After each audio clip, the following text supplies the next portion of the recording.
کہ اس پر رسول نے غم نہیں منایا، یہ ان کے شک اور لا علمی کی بات ہے۔ گھر کی بات ہمیشہ گھر والوں سے پتہ چلتی ہے۔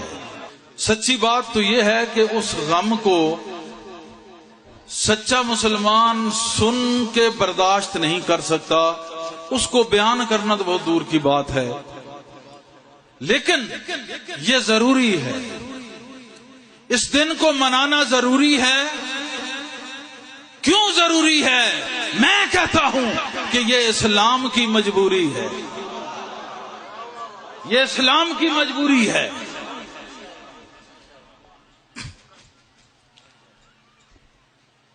یہ دن ہمیں وہ حدیث یاد کراتا ہے کہ میں تم میں دو چیزیں چھوڑ کے جا رہا ہوں۔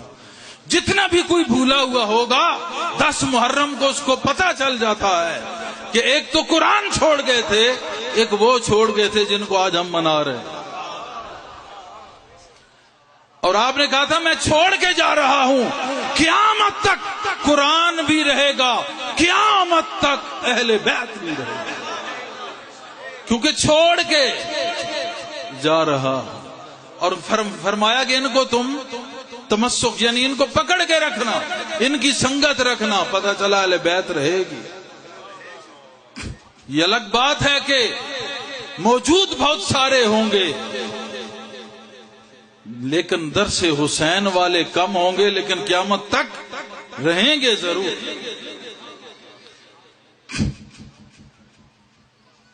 میں نے یہ کہا کہ یہ دن منانا کتنا ضروری ہے، کسی ایک فرقے کے حوالے کر دیا، کسی ایک مسلک کے حوالے کر دیا کہ غم حسین بہت بڑی نادانی ہے اگر کوئی مسلمان اپنے آپ کو مسلمان کہتا ہے اور غم حسین سے دور ہے، سمجھ لے وہ نفس کا مرید ہو چکا ہے، کسی اعلیٰ پیر کا وہ مرید نہیں ہے۔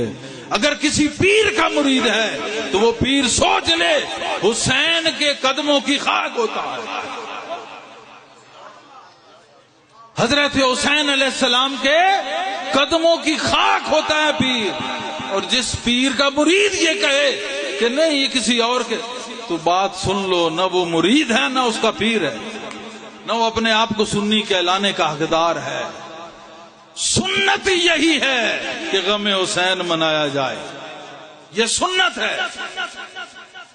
کوئی پوچھے کہاں سے ثابت ہے تو یہ بات یاد رکھو کہ علم کا دعویٰ نہیں ہرگز معمود، ہاں بابل علم سے نسبت ضرور ہے، اس دروازے سے نسبت ہوتی ہے قلندر کو کہ جہاں علم کے چشمے پھوٹتے ہیں۔ طبرانی فی المعجم الکبیر میں، ہیثمی مجمع الزوائد میں اور سوائق محرقہ میں، یہ وہ کتابیں ہیں جن کو مستند علماء نے لکھا۔ طبرانی سے روایت ہے رحمت اللہ علیہ سے کہ حضرت عائشہ صدیقہ کا بیان ہے رضی اللہ عنہا، امام حسین حضور کی خدمت میں حاضر ہوئے۔ کون بیان کر روایت کر رہی ہیں؟ عائشہ صدیقہ رضی اللہ عنہا۔ میں کہہ رہا تھا غم حسین منانا سنت ہے، اس حدیث سے ثابت ہے۔ حضرت عائشہ صدیقہ فرماتی ہیں کہ میں نے دیکھا کہ حضرت حسین پیارے گلشن نبوت کا پیارا پھول، جب وہ حاضر ہوا تو حضور صلی اللہ علیہ وآلہ وسلم پہ وحی نازل ہو رہی تھی، آپ پر وحی نازل ہو رہی تھی، آپ لیٹے ہوئے تھے۔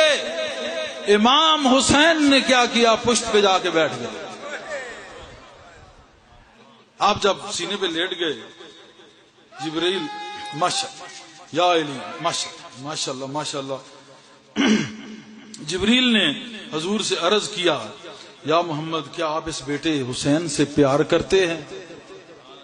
جبریل سمجھ گیا کہ جو ہم دو میں آ کے سوار ہو گیا ہے، معاملہ کیا ہے؟ اس نے پھر سوچا کہ لازمی کوئی محبت کا کام ہے ورنہ کسی کی جرت نہیں آ سکتی، یہ محبت کا کام ہے کوئی۔ تو آپ نے فرمایا بے شک کیوں نہیں، یہ میرا بیٹا ہے، میں اس سے پیار کرتا ہوں۔ میں بیٹے سے محبت کیوں نہ کروں؟ اب جس کو حضور بیٹا کہہ رہے ہیں، اگر تو عاشق ہے رسول کا، خادم ہے رسول کا، تو رسول کے بیٹے سے نفرت، لعنت ہے تجھ پہ۔ رحمت اور لعنت کا ایک ہی ترازو ہے، اگر مصطفیٰ سے محبت ہے تو اس کے بیٹے سے بھی محبت ہے، اگر ان سے نفرت ہے تو پھر دوسرے بائیں بازو والوں میں اصحاب الیمین، اصحاب الیسار، لیفٹ سائڈ پہ ہے وہ۔ تو اگر محبت ہے تو پھر سمجھ لے تجھ پہ نازل رحمت ہے، اگر نفرت ہے تو پھر وہی کام جو شیطان کے ساتھ ہو رہا ہے، لعنتی الی یوم الدین۔ پھر آپ نے کہا کہ میں کیوں نہ پیار کروں؟ پھر جبریل نے کہا کہ بے شک آپ کی امت آپ کے بعد اسے شہید کر دے گی۔ اللہ اکبر! یہ نہیں کہا کہ یہود و نصارہ، ہندو، سکھ یا کوئی اور اس کو شہید کر دے گا، آپ کی امت میں سے ہوں گے، کلمہ آپ کا پڑھیں گے، لیکن ایسے منافق ہوں گے کہ اندر سے ان کو محبت نہیں ہوگی، صرف زبانی کلمہ ہوگا، دل سے عشق نہیں ہوگا آپ کے ساتھ، وہ سارے مل کے اس بیٹے کو شہید کریں گے۔ اس کی وجہ بھی یہی ہے کہ ان کی منافقت کی نشانی بھی یہی ہے، اگر حسین سے پیار کرتے منافقت ختم تھی۔ اب حضور کے تھے دشمن، بظاہراً کلمہ پڑا ہوا تھا، اندر سے نہ ماننے والے تھے، ظاہر اللہ نے کیسے کرنا تھا، ان کو ظاہر کیسے کرنا تھا؟ جب حسین سے بغاوت کی، دشمنی کی، اللہ نے ان کو ظاہر کر دیا کہ اے بغیرتو، تم سامنے کلمہ پڑھتے تھے، اندر سے تم کیا تھے، آج کربلا میں یہ ثابت ہو گیا۔ یہ ان کی برائی کو، منافقت کو، غداری کو اور نمک حرامی کو اللہ پاک نے ظاہر فرمانا تھا۔ واقعہ کربلا بپا کر کے یہ ظاہر کر دیا کہ کون مصطفیٰ والے ہیں، کون یزید والے ہیں۔ پھر جبریل نے ایک مٹی آپ کو عطا کی سفید رنگ کی اور کہا یا محمد صلی اللہ علیہ وسلم، اس مٹی والی زمین پہ آپ کا بیٹا شہید کیا جائے گا، اس کا نام طف ہے، یعنی کہ کربلا ہے۔ اس وقت طف کا علاقہ تھا اور اس میں کربلا یہ زمین تھی۔ پھر یہ بھی خبر جبریل نے دی۔ اب یہ آپ سنیں کہ یہ سارا پراسپیکٹس آف کربلا یہ تیار ہو رہا ہے حضور کی نگرانی میں، جو اس کو سانحہ بولتے ہیں، انتہائی بے وقوف پرلے درجے کے یہ واقعہ ہے۔ یہ پہلے حضور صلی اللہ علیہ وسلم کے سامنے ڈیسائیڈڈ ہے، ہو چکا تھا یہ، کیونکہ مجھے پکا یقین ہے کہ رضائے محمد کے بغیر کوئی واقعہ زمین پہ نہیں ہو۔ ہر واقعے کے لیے رضائے مصطفیٰ کی ضرورت ہے، تو رضائے مصطفیٰ کے بغیر یہ واقعہ ہو ہی نہیں سکتا۔ تو اس وقت پھر وہ آپ کے سامنے وہ ایک قسم کے سین دستخط کرا لیے گئے، اور حضور بھی جانتے تھے کہ یہ واقعہ میرے حسین کو، جس نے حسین کو سینے پہ لایا ہے، کندھوں پہ لایا ہے، یہ واقعہ حسین کو اور زیادہ بلند کرے گا، اور یہ لوگوں کو قدر پتہ چلے گی کہ یہ کون حسین تھا جو سینہ مصطفیٰ پہ کھیلتا تھا، جو کندھے مصطفیٰ پہ کھیلتا تھا۔ یہ لوگ اس سے اویئر ہوں گے، اس سے آگاہ ہو جائیں گے کہ اصل میں یہ کیوں ایسے تھا۔ یہ آپ کی شان کو واضح کرنا تھا۔ پھر آپ نے فرمایا عائشہ، جبریل نے مجھے خبر دی میرا بیٹا حسین ارض طف یعنی کربلا میں شہید کیا جائے گا، ان قریب میری امت میرے بعد آزمائش میں ڈالی جائے گی۔ یہ بہت بڑی آزمائش تھی، بڑے بڑے لوگ تھے، اب دیکھ لو 7 تو 72 تھے، آزمائش تھی۔ آقا نے پہلے فرمایا، پھر آپ اصحاب کی طرف تشریف لے گئے، جہاں حضرت علی، حضرت ابو بکر، حضرت عمر، حضرت عمار اور حضرت ابو ذر بیٹھے تھے رضی اللہ عنہم اجمعین۔ یہ سارے لوگ بیٹھے تھے، اور آپ جب مائی صاحبہ سے بات کر رہے تھے اس وقت بھی رو رہے تھے، جب اصحاب سے بات کر چکے تو پھر بھی آپ رو رہے تھے۔ اس وقت جب دیکھا تو صحابہ نے پوچھا، سرکار آپ رو کیوں رہے ہیں؟ کہا یا رسول اللہ، کس چیز نے آپ کو رلایا؟ فرمایا جبریل نے مجھے خبر دی ہے میرا بیٹا حسین کربلا میں شہید کیا جائے گا، اور میرے لیے یہ مٹی لائے ہیں، بتایا اس مٹی والی زمین میں حسین کی شہادت گاہ ہے، وہ مٹی بھی دکھا دی۔ اب میں نے کیا کہا تھا کہ تم خوش نصیب ہو، منانے والے خوش نصیب ہیں جو غم حسین منا رہے ہیں۔ پھر میں نے کہا یہ سنت ہے، میں نے کہا یہ سنت ہے۔ اس حدیث سے ثابت ہوتا ہے کہ حضور سن کے، شہادت نہیں ہوئی ابھی، شہادت نہیں ہوئی، حضور پاک سن کے رو رہے ہیں، اور شہادت کے بعد کتنے روئے ہوں گے کون بتا سکتا؟ تو سن کے اگر روئے تو پتا چلا غم حسین منایا۔ تو آج اگر ہم غم حسین منا رہے ہیں تو ثابت ہوتا ہے کہ ہم اس سنت پہ عمل کر رہے ہیں جو ہمارے مصطفیٰ نے کی تھی، جو ہمارے مصطفیٰ کی ہے۔ پھر یہاں ہی بات ختم نہیں ہے، آگے پھر دیکھو، اس کو بھی امام المناوی فی فیض القدیر میں نقل کیا ہے کہ حضرت عبداللہ بن عباس رضی اللہ عنہ نے خواب میں حضور کو دیکھا، بکھرے ہوئے بال ہیں، غبار آلود بال ہیں، اور اس حال میں دیکھا کہ آپ کے ہاتھ مبارک میں ایک شیشی ہے، ایک بوتل ہے کانچ کی، اور اس میں خون ہے، سارا خون، بلڈ۔ انہوں نے پوچھا یا رسول اللہ صلی اللہ علیہ وسلم یہ آپ کے ہاتھ میں خون؟ کہا یہ حسین اور اس کے ساتھیوں کا خون ہے۔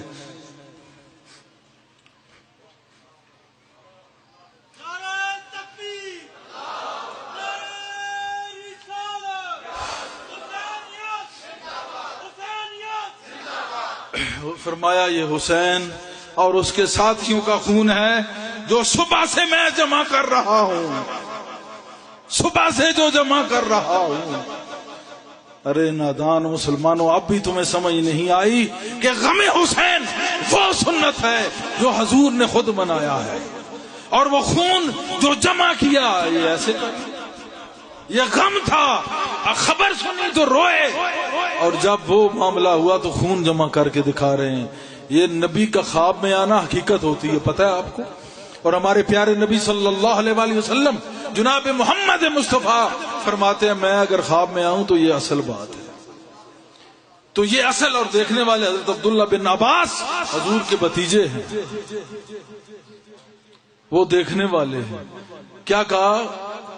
بال بکھرے ہوئے، یہ کس کے ہوتے ہیں؟ جو غم میں ہو، اس غبار ہے، کربل کی مٹی اڑ کے پڑی ہے، بے حال ہیں، غم حسین میں بے حال ہے، تینوں علامات غم کی ہیں۔ تو غم رسول اللہ نے منایا، ہم غم مناتے ہیں تو یہ سنت رسول اللہ۔ مستند روایات سے یہ ثابت ہے، جو خرافات میں پڑھتے ہیں وہ ان کا معاملہ ہے۔ ہم نے جو غوث اعظم کو دیکھا، جو اکابرین کو دیکھا، اولیاء اللہ کو دیکھا، ہم انہوں نے جس طرح غم منایا ہم ان کی پیروی کرتے ہوئے ویسے غم مناتے ہیں، لیکن منانا ضروری چاہیے۔ اس کے بغیر مسلمان کو کہے تو یہ دلیل ہی کوئی دلیل ہے ہی نہیں غم حسین کے بغیر، کو بتائے۔ ادھر کیا تھا؟ صبح کی نماز عمر بن سعد وہ پڑھا رہا ہے لشکر یزید کو، ادھر امام علی مقام حسین بن علی پڑھا رہے ہیں۔ داڑیاں ادھر بھی ہیں، جبے ادھر بھی ہیں، زلفیں ادھر بھی ہیں، دستاریں ادھر بھی ہیں، علم ادھر بھی ہے، قاری ادھر بھی ہے، حافظ ادھر بھی ہیں، اور ادھر حسین ہے اور ان کے مرید ہیں۔ یہ سارے کے سارے عالم دین ہیں، سارے کے سارے باعمل ہیں، متقی ہیں اور صاحب معرفت ہے۔ ادھر بھی اگر دیکھیں تو ظاہری شریعت میں سارا کچھ وہ کر رہے تھے، فرق کہاں پہ ثابت ہوا؟ ایک طرف غم والے ہیں، دوسری طرف غم کے بغیر ظالم لوگ ہیں جن کی وجہ سے غم ان پہ آیا۔ تو غم کو جو مناتا ہے وہ مظلومین جو شہدائے کربلا ان کے ساتھ ہے۔ تو جو ان کو غم نہیں منا رہا وہ یہ ثابت کر رہا ہے کہ میں دوسری طرف ہوں. اتنی واضح نشانی. میں نے کہا یہ اس کے بغیر ہمیں شناخت ہی نہیں ہوتی. غم حسین نکال دے تیری زندگی فضول ہے, پتہ ہی نہیں چلے گا یہ ہے کون. تیرے والے اور سارے کام وہ بھی کرتے تھے, بڑے بڑے کام, عبادت, زہد, قرآن وغیرہ سب کچھ ان کے پاس بھی تھا. فرق کہاں پہ واضح ہوا؟ فرق وہاں واضح ہوا ایک طرف غم منانے والے ہیں اور ایک طرف وہ جہنمی ہیں. ایک طرف صاحب غم ہے, ایک طرف صاحب جہنم ہے. ان کو کس چیز نے جہنم میں کون سی چیز لے کے گئی؟ ادب حسین نہیں کیا, ظلم کیا کربلا میں. اس کا نتیجہ یہ ہے دراصل مابین انہوں نے ظلم کیا رسول اللہ پہ. تو جو رسول اللہ پہ ظلم کرے وہ اسلام سے خارج ہے, اس پہ حکم تکفیر آتا ہے.